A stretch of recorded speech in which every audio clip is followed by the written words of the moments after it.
CM Dhami के सचिव are Meenakshi Sundaram का बयान आया है। मुआवजे के लिए एडवांस में 1 लाख रुपए दिए जा रहे हैं। प्रभावितों को 50,000 रुपए उनकी शिफ्टिंग के लिए दिए जा रहे हैं और मूल्यांकन के बाद पूरा मुआवजा इन लोगों को देंगे।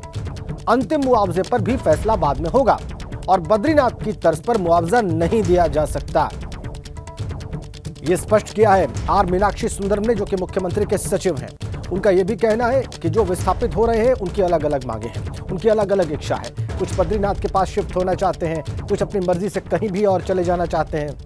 देखिए क्या कहते हैं मुख्यमंत्री के सचिव। माननीय मुख्यमंत्री जी ने 1.5 लाख रुपए प्रति परिवार का एक अंतरिम सहायता, ये फाइनल नहीं है, अंतरिम सहायता का अप्रूवल दे चुके हैं और जीवो पहुंचने वाला होगा।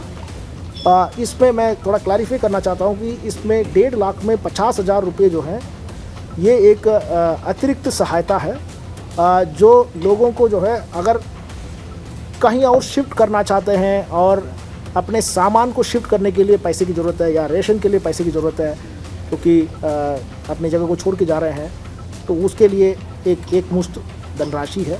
आसपास में एक गांव का उन्होंने सजेशन भी दिया है कि जैसे न्यू टेहरी बनी थी ऐसे एक न्यू जोशीमठ बनाया जाए, वहाँ पर बसाया जाए। तो उस पर अभी स्टेक होल्डर्स के साथ बातचीत हुई है और उन्होंने आश्वासन दिया है कि वो सहयोग करेंगे और उनके रिहेबिलिटेशन और रीसेटलमेंट पैकेज को लेकर के उनकी सारी बातें सुनी गई है और उनको आश्वासन दिया गया है कि सरकार जो है उनकी मंशा के अनुरूप ही रिहेबिलिटेशन और रीसेटलमेंट पैकेज को जल्दी तय करेगी। हमारा जो ज़मीन से पानी का रिसाव हो रहा था जेपी के कैंप के पास में, तो ये जो ज़मीन का जो पानी का रिसाव है ये लगातार घट रहा है और ये संडे के दिन जो मापी गई थी वो 570 LPM था और ये घट करके कल सुबह ये 360 पे आ गया था और कल शाम को ये 250 LPM पे पहुंच गया है।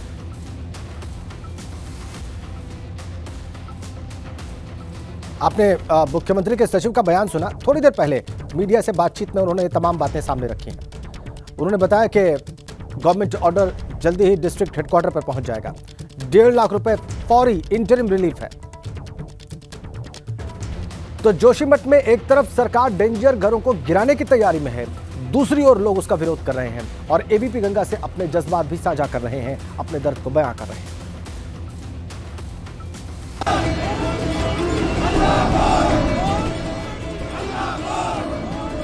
मैंने अपने लिए चीता भी बना रखी है।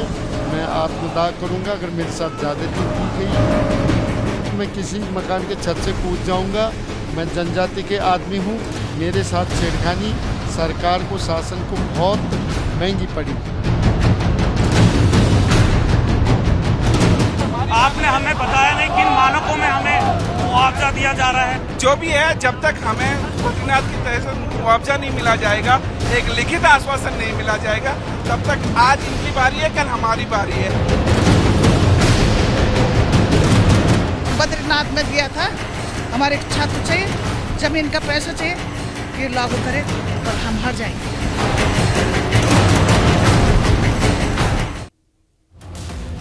इधर जोशीमठ को लेकर IIT कानपुर के भूवैज्ञानिक प्रोफेसर राजीव सिन्हा ने एक बड़ा दावा कर दिया है। उन्होंने कहा है कि दरारों के बाद जोशीमठ को दोबारा बसाना खतरनाक हो सकता है। उन्होंने हाल में ही वहां पर एक ड्रोन सर्वे भी किया है, वही बहुत जल्द सरकार को अपनी रिपोर्ट सौंप देंगे। एक बड़ा दावा है डॉक्टर राजीव सिन्हा का और वो ये कह रहे हैं कि अगर दोबारा बसाने का प्रयास किया गया जोशीमठ को तो वो बहुत खतरनाक हो सकता है। ड्रोन सर्वे उन्होंने कर लिया है, बहुत जल्द डॉक्टर सिन्हा अपनी रिपोर्ट सरकार को सौंप देंगे।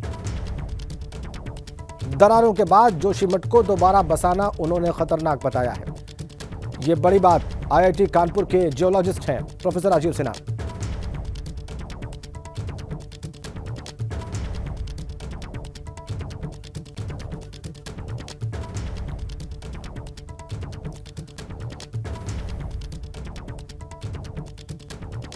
मठ और कर्णप्रयाग जैसे एरिया की जो जियोलॉजिकल सेटिंग है वो क्या है। जो इम्पॉर्टेंट बात है ये समझने के लिए कि 3 चीज़ें इम्पॉर्टेंट है। एक तो कि ये साइज्मिकली एक्टिव जोन है, जोन 5 में आता है ये सारा का सारा जोन। तो अर्थक्वेक्स यहाँ पे बहुत कॉमन है, लैंडस्लाइड्स यहाँ पे बहुत होती हैं, क्योंकि ये एरिया सारा बहुत स्टीप टेरेन माना जाता है और टोपोग्राफी यहाँ की ऐसी है कि पत्थरों के गिरने की संभावना बहुत रहती है। तो ये दो चीज़ें। और तीसरी चीज़ जो आपको समझने की बात है कि ये सारा का सारा एरिया जो है वो पुराने लैंडस्लाइड की डेब्रीज पे बना हुआ है।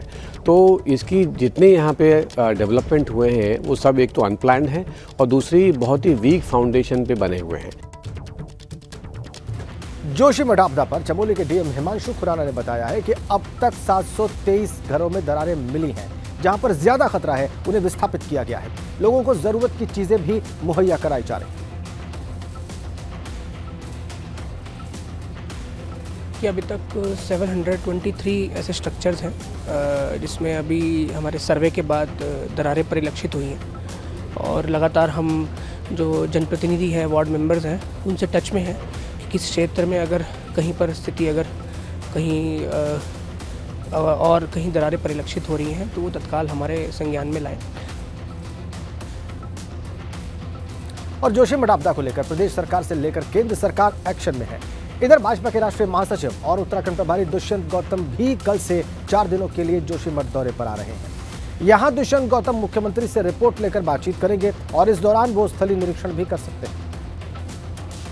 हमारे साथ बातचीत के लिए मौजूद है बीजेपी के राष्ट्रीय महासचिव और उत्तराखंड के प्रभारी दुष्यंत गौतम जी। सर, अगर बात करें तो जिस तरीके से जोशीमठ में आपदा आई हुई है, कांग्रेस पार्टी के लिए उचित मुआवजा नहीं दिया जा रहा है, सरकार सही से वहां पे कार्य नहीं कर रही है, वहीं स्थानीय लोग भी मुआवजे को लेकर के अब हंगामा कर रहे हैं। देखिएगा, सरकार को जो करना चाहिए, पहले जनता की जान बचानी चाहिए, उसमें सरकार सक्षम हुई है, कामयाब हुई है। अब उनको उचित जगह पहुंचाया जाए, उसके लिए सरकार लगातार काम कर रही है। जहां किराए पे मकान लेने किराए पे ले रही है, होटलों में शिफ्ट करने का काम कर रही है। उनको जो खर्चा मौलिक टॉनिक होता है, जो मिनिमम होता है, वो पैसा भी देकर उनको, और उसके रहने की व्यवस्था कैसे की जाए, खान पान की, वो सब सरकार कर रही है। रही मुआवजे के लिए कमेटी बनी है, मुआवजे का आकलन कर रही है। उस आकलन को जो कमेटी दी वो पूरा किया जाएगा। विपक्ष का काम बोलना ही है, कहना है, करना उन्होंने कुछ है नहीं। अगर उनके जो मुआवजा उन्होंने अभी तक, उनके समय पे भी ये प्राकृतिक आपदा ही, ऐसा नहीं है कि उनके समय पे नहीं आई, क्या क्या दिया है, क्या क्या नहीं दिया है, उस पर भी करना चाहिए। किस समय वो जागे थे, कितनी जनहानि हुई थी, कितने लोग मारे गए, तो उस पर थोड़ा आकलन करें। मुझे लगता है वो राजनीति करने का समय नहीं है। सेवा भाव से उस समय उनके पीड़ा और तकलीफ में खड़े होकर क्या कर सकते हैं, वो करने का समय है। कमेटी की रिपोर्ट आएगी, जितने भी लोगों का घर इस आपदा में प्रभावित हुआ है उनको मुआवजा देने का काम किया जाएगा। प्रशांत वीरपाल रावत के साथ अविनाश तिवारी, ईटीवी गंगा, दिल्ली। और हमारे संवाददाता रवि केंतुरा से एक्सक्लूसिवली बात की है मुख्यमंत्री के सचिव आर मीनाक्षी सुंदरम ने। आपको दिखाते हैं।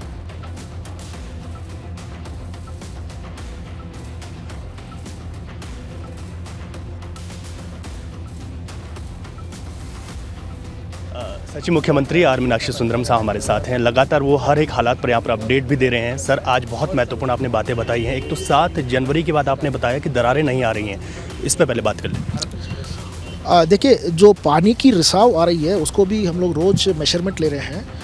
ये संडे के दिन 570 LPM लीटर्स पर मिनट था और ये लगातार घट रहा था, और कल सुबह ये 360 LPM पे पहुँच गया था, और कल शाम को ये 250 LPM पे पहुंच गया है। ये एक अच्छा संकेत है। और उसके साथ साथ 7 जनवरी के बाद जो दरारें नहीं आई है वो भी एक अच्छा संकेत है।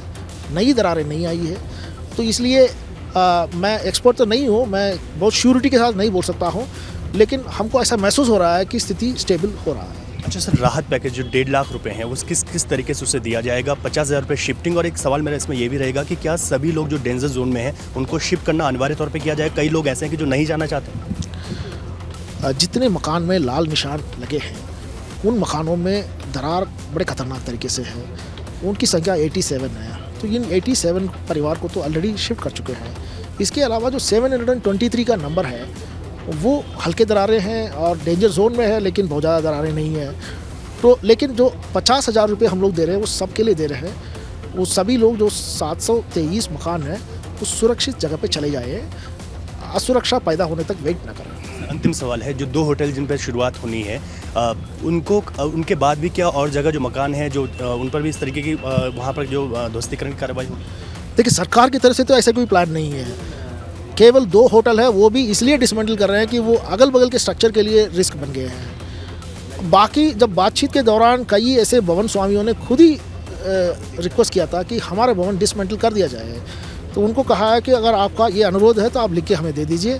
तो जो लिख के दे रहे हैं भवन स्वामी, उनका हम लोग डिसमेंटल करेंगे। शुक्रिया सर बातचीत के लिए। तो थे आर मीनाक्षी सुंदरम साहब, जिन्होंने अपनी बहुत महत्वपूर्ण बातें सामने रखी हैं। सही मनोहर रावत के साथ रवि कैंतुरा, एबीपी गंगा, जोशीमठ।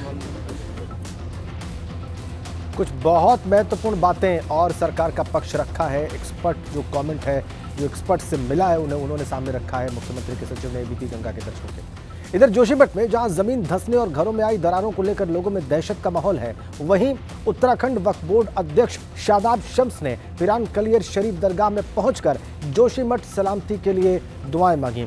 वहीं शादाब शम्स ने कहा कि जोशीमठ में जमीन धंसने का दायरा लगातार बढ़ता ही जा रहा है और इसके कारण लोगों को अपने आवास छोड़ने पड़ रहे हैं। उन्होंने दरगाह साबिर पाक पे चादर और फूल पेश कर उनकी सलामती के लिए दुआ की। सब लोग ये दुआ करें कि एक करिश्मा हो जाए और जो ज़मीन बैठ रही है वो बैठती हुई ज़मीन रुक जाए, मेरा जोशीमठ बच जाए, वहाँ के लोग बच जाएं। इसी दुआ के साथ यहाँ हाजिर हुए। हमें उम्मीद है, हम बहुत पॉजिटिव हैं।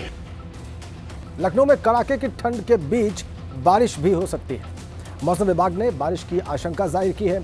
11 से 13 जनवरी के बीच कभी भी बारिश हो सकती है।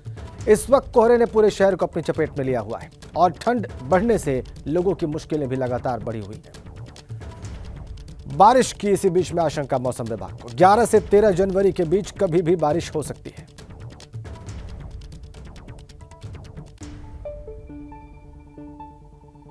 बड़ी खबर, बड़ी अपडेट।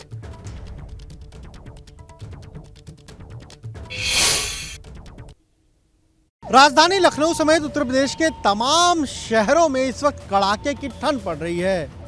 मौसम विभाग ने साफ तौर पर यह कहा है कि 11 से 13 जनवरी के बीच यूपी के कई जिलों में बारिश भी हो सकती है। राजधानी लखनऊ की अगर बात करें, हम 1090 चौराहे पर मौजूद हैं और आप देखिए किस तरीके से अभी भी सुबह का वक्त है लेकिन अभी भी धुंध छाई हुई है, कोहरा है और जो भी लोग सड़क पर निकले हैं ज़रूरी काम से, गाड़ी की हेडलाइट को भी लोगों ने ऑन रखा हुआ है।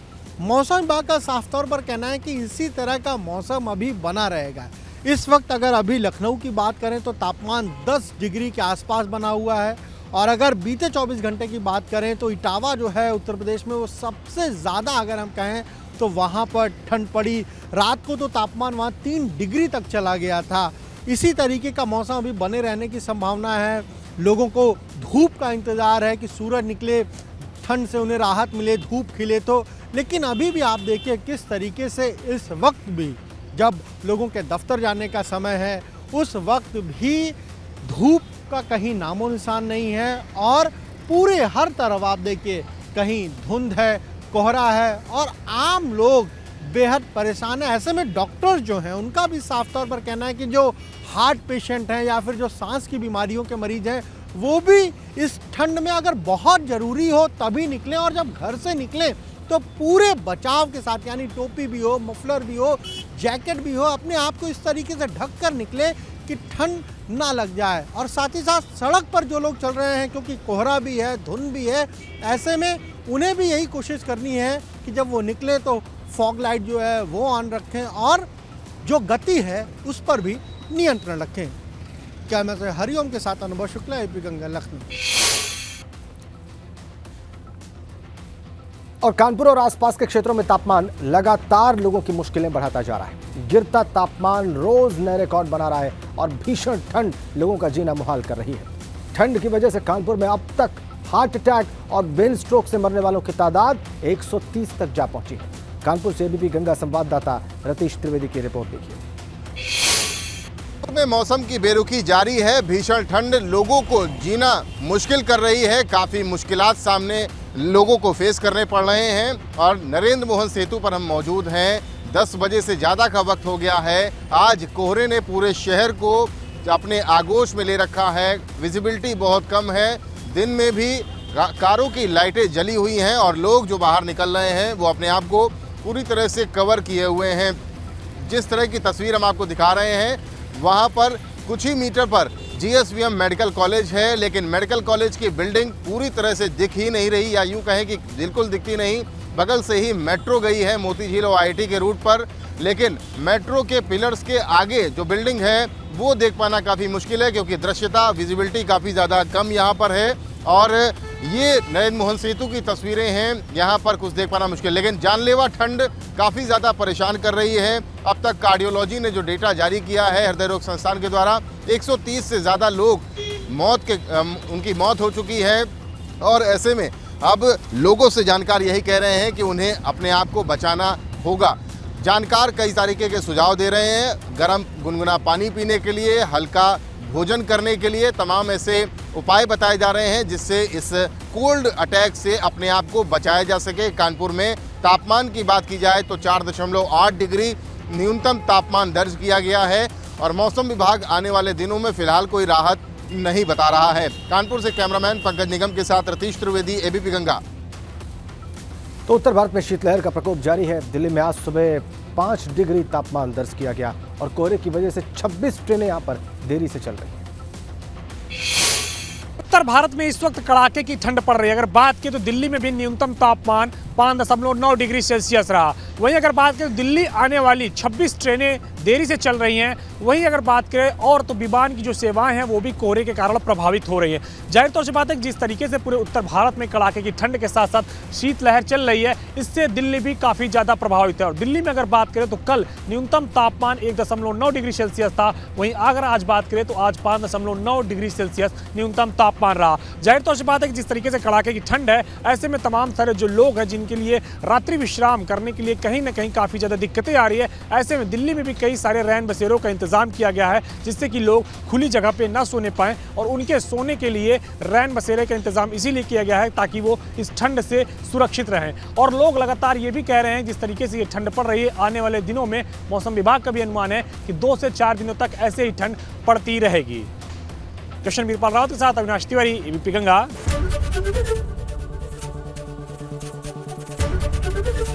एबीपी गंगा, खबर आपकी, जुबान आपकी।